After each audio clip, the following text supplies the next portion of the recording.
Hello people, it's Dodie, and we're going to try repainting Porch Spring Baby again. Seems, as you know from my last video, I had done her in acrylics, and I didn't want acrylics, I wanted oil paint. And what's the difference? Well, there's a bit of difference that you can tell simply because it just doesn't look, they look similar, but it doesn't look the same. So now I have oil-based semi-gloss enamel. As I told you the last time, any kind of what they call enamel that says oil-based is just basic house paint. So here's my baby, here's the color of my paint, and it's a little too light. I did that on purpose because that's an awful lot of paint, and this is not a lot of paint on the doll. So how do we change that? Well, remember back in elementary school you got told that red and yellow makes orange. So I've got some old-fashioned artist colors. Is it going to work? Yeah, can you see the oil coming out of it? Little dab. And you can make your own custom color. Little dab of that. That way you don't have to ruin a whole can of paint for just one color. Will artist colors and house paint color go together? As you can see, just fine.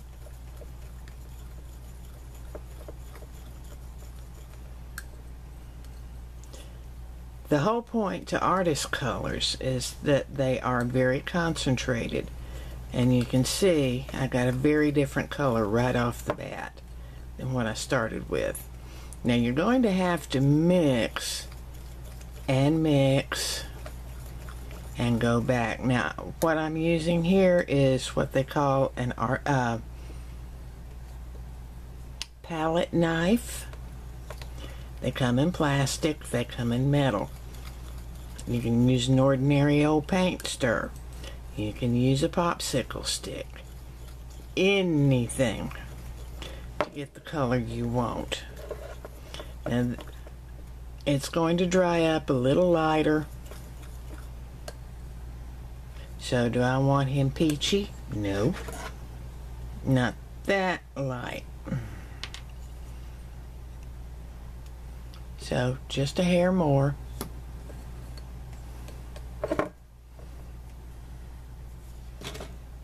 Of each one.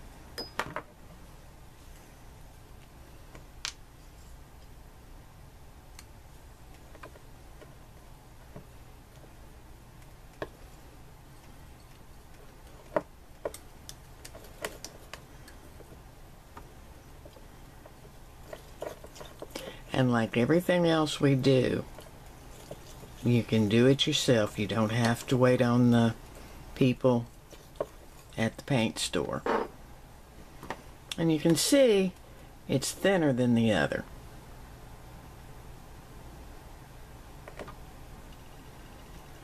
When Dodie's hair is not in it.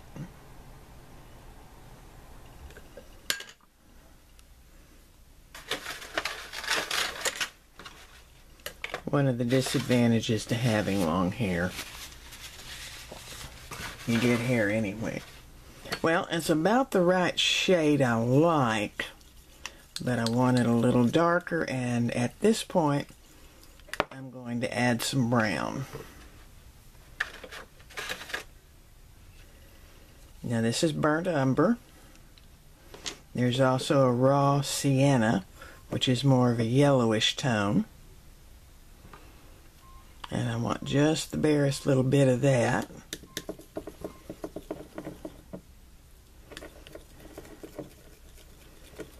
Mix, mix, mix, mix, mix.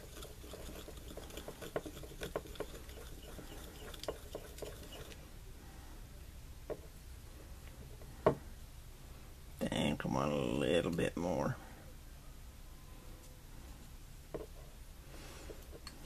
And the next question would obviously be, is this going to mess up my expensive artist soil paints? No, it won't.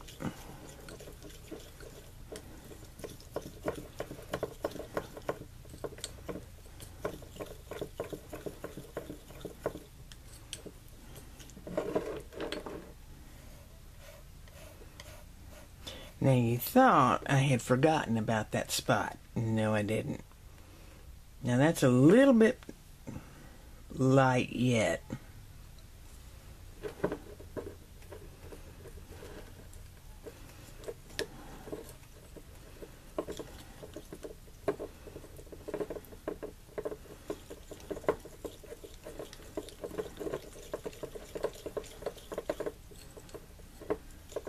Now, one thing I did not mention in the other video, because it didn't hit me, because hey, look, old ladies do things like that. You're going to want some mineral spirits in a glass to take care of your brush.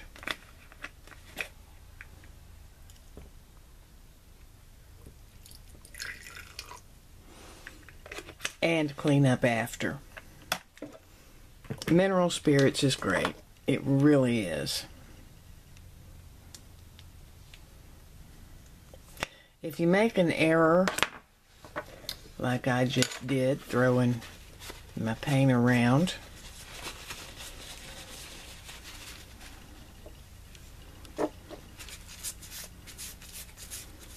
the mineral spirits will pick it up.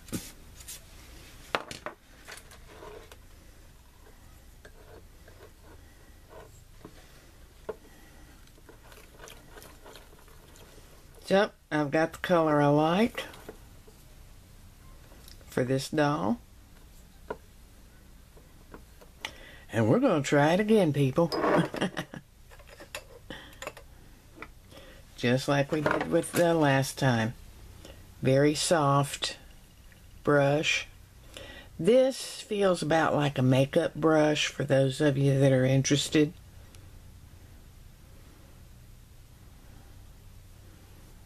And you can see, like I said before, the flow is lovely.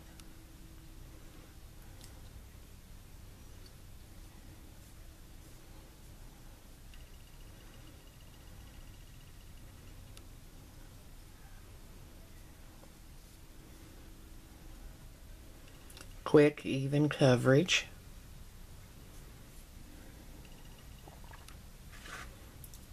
And it flows into the cracks nicely. Now I'll probably give her 2 coats, which is all she'll need.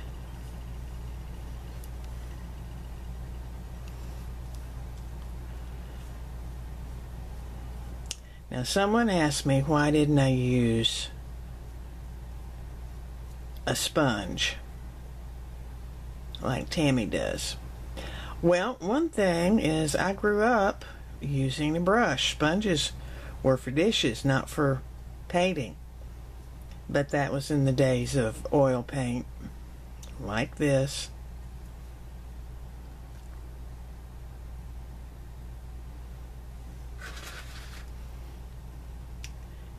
And you used a dish rag or you used an expensive cellulose sponge, which by the way will use up an awful lot of paint.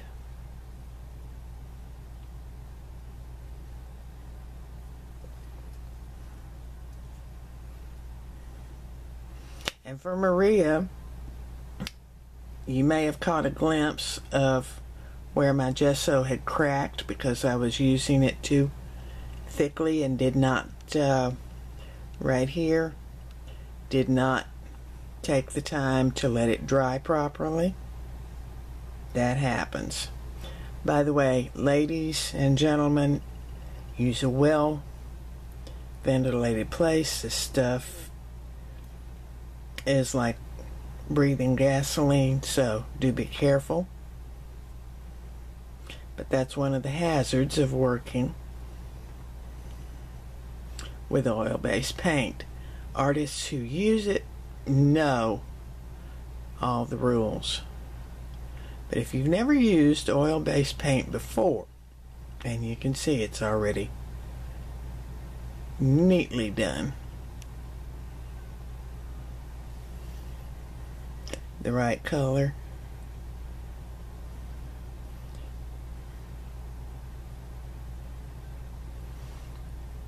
No, I didn't thin this out this time. I didn't need to. It had a good flow to it to begin with. But look at the detail on those little toes. I am very well pleased. Now, why haven't I gone back and put gesso all over the doll again? If I did, the doll would lose definition again. It stuck where it needed to and didn't rub off, didn't come off. So I'm content that I've got a smooth surface to work with.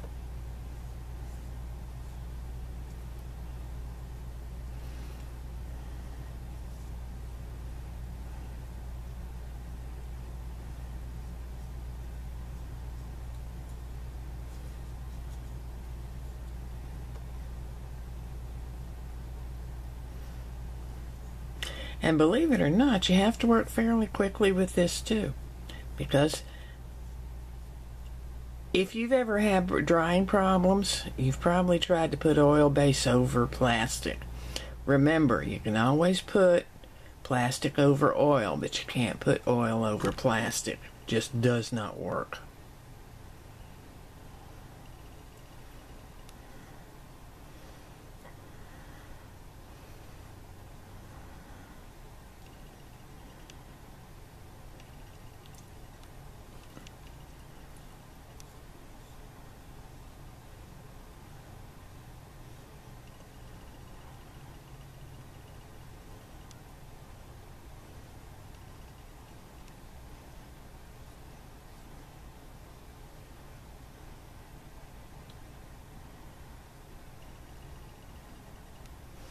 And why am I going to put a second coat on?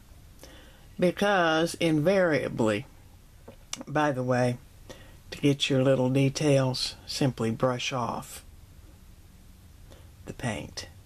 That's another advantage to using a brush rather than a sponge, because you can reach those little tiny, oh my goodness, details without destroying them. Just like that.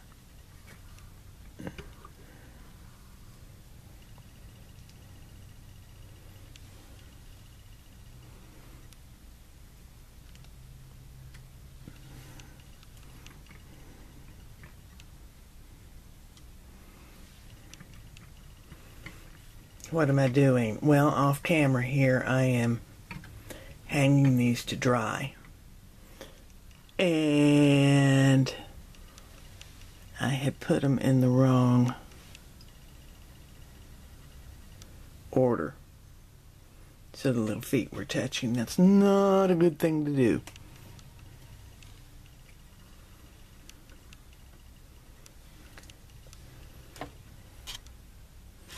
And what that is, okay. It's just a couple of doll stands with a skewer. And that's all the much I did. Just someplace to hang these little arms. And legs.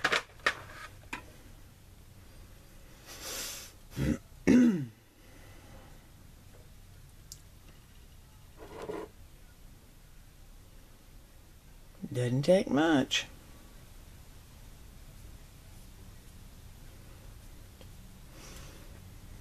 Now, down in the comments, I believe it's on the last video I did, I mentioned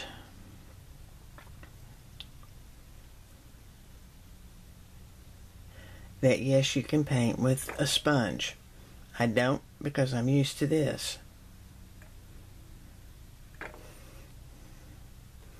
And it dries quicker than you expect it would, because everybody has always been told, oh, it's like watching paint dry. Well, yeah, you gotta leave it alone for a couple of 3 hours. But when it's dry, it's dry. It's not like moving that acrylics do. And if you've ever touched a, quote, dry piece of acrylic, and when you thought it was dry, and it was dry to the touch, but it moved, yeah. Acrylics dry from the outside in. Oil-based dries from the inside out. So this is drying right now against that gesso.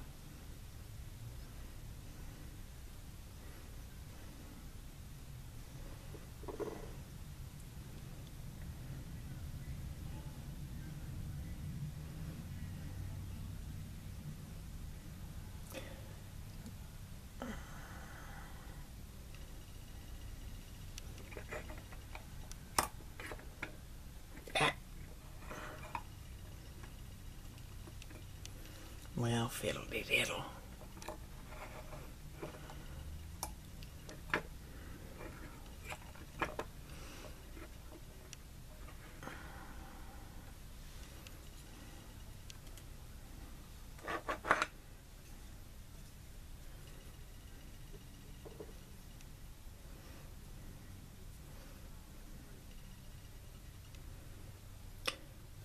And it should be dry in about 1.5 hours, 2 hours, so I can add that second coat.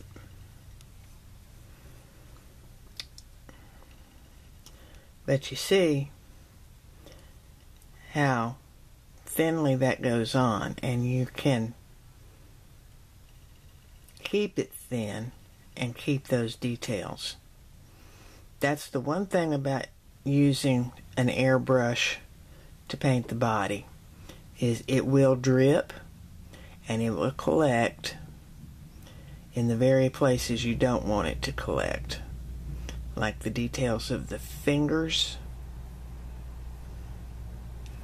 and the toes,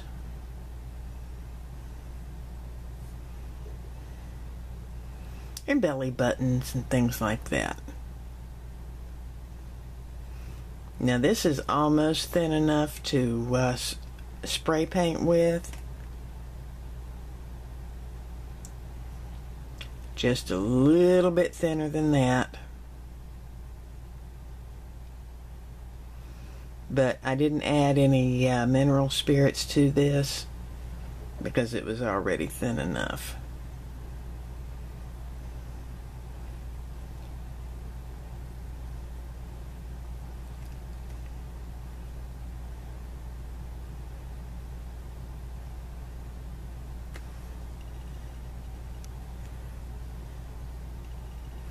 Pardon me while I hang this.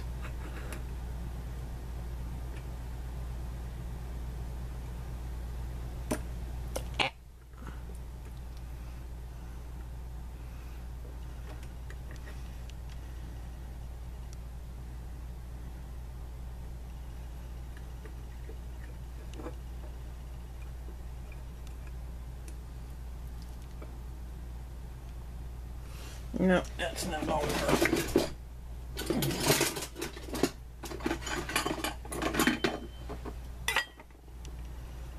And you can see what's going on here. Right here, it's starting to puddle together, which means you're going to have paint loss on one and not on the other. So, make sure they are not.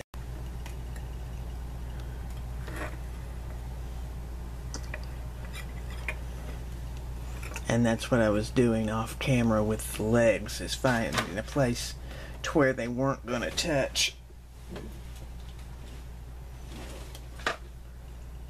each other or the stand.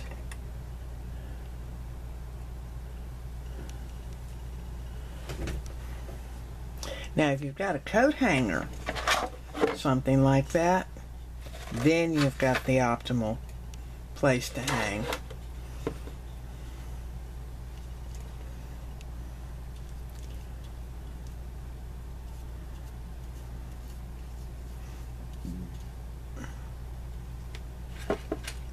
I like to have a paper towel to keep my edge of my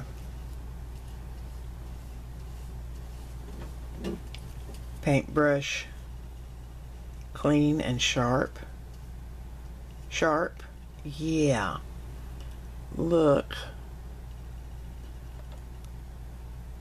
at how thin the edge of that paintbrush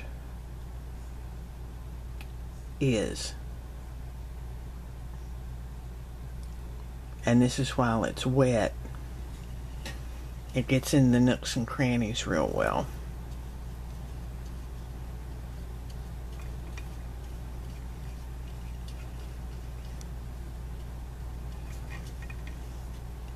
This first coat is to get your base color, to get it on evenly, and to find out where you need to add more when you do your second coat. It's called painting thin. Now you can put one thick coat on it. I don't recommend it. One, it's going to take forever to dry, and two,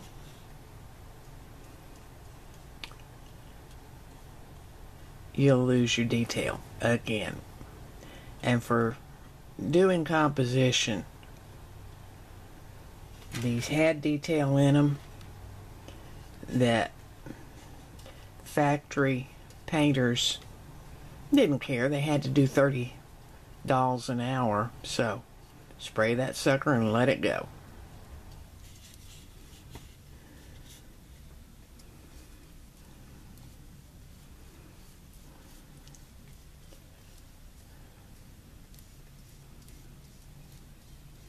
In my estimation, 2 thin coats is just fine, rather than one thicker coat.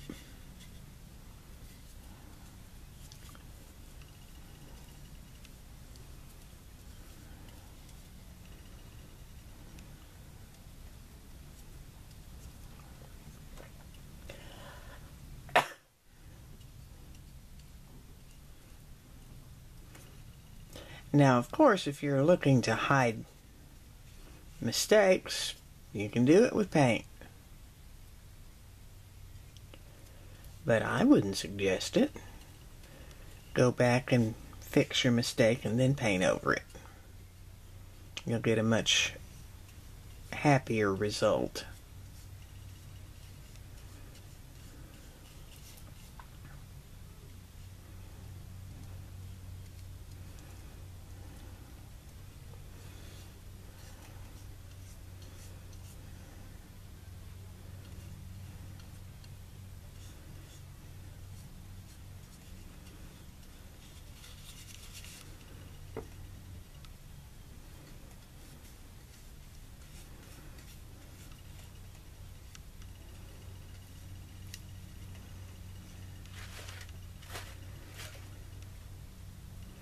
Now, I always keep a paper towel around to wipe stray bits of stuff, and then that's inevitable no matter what you do. Stray bits of stuff off the doll. Like that hair right there.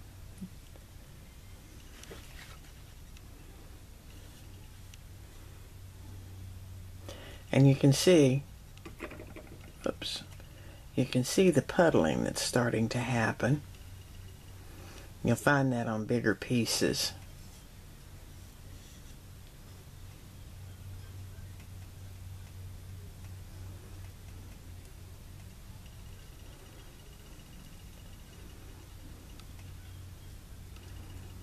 This is why you don't use a thick bunch of paint.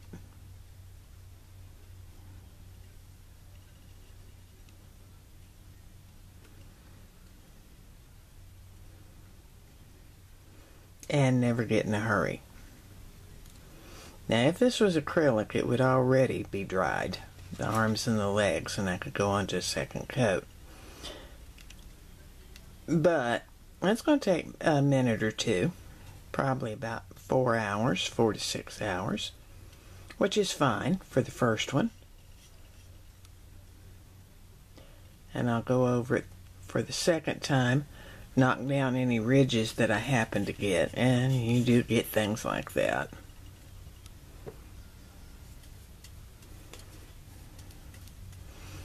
Now, what I just did, slopping a big glob on, I don't recommend unless you've got a large space to spread it out.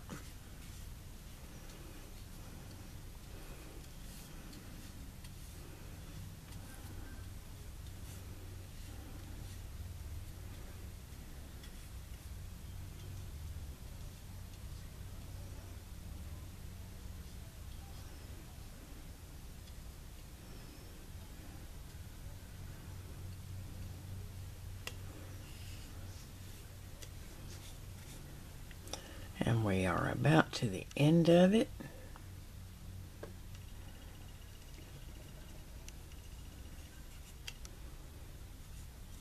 And yeah, you're going to get paint on your fingers.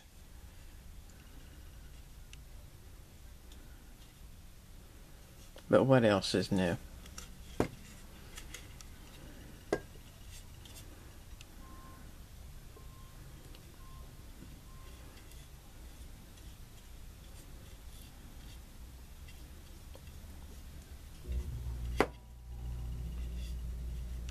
Cover the sockets as well.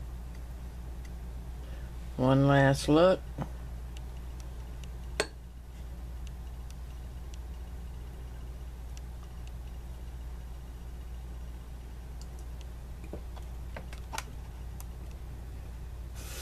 And I'm happy with the first coat.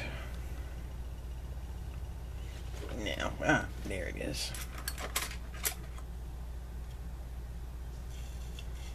Find a place to hang her. And in my case,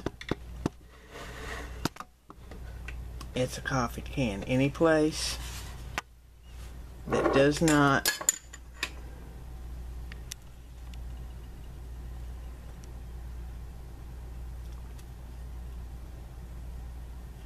any place that you can make sure that the piece does not touch any place else.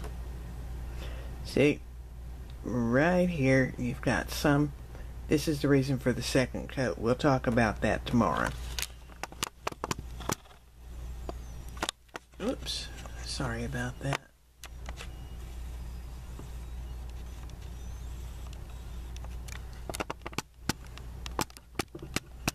And there's my little arms and legs.